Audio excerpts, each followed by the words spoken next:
Hi, my name is Greg Smart. I'm the Collision Center Manager here at DeFOUW Collision. Just wanted to go over some of our safety protocols that we're trying to implement to help you be safe and us be safe.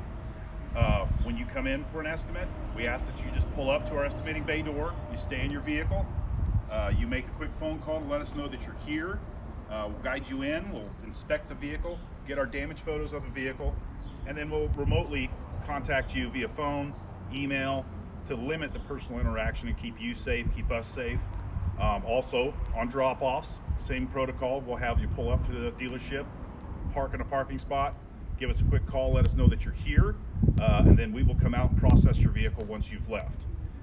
These are just some small measures that we're trying to take to really try to keep everyone safe, and also serve the community, because people need their vehicles fixed, and we've been deemed an essential business, so we're all having to make some changes to hopefully keep everyone safe.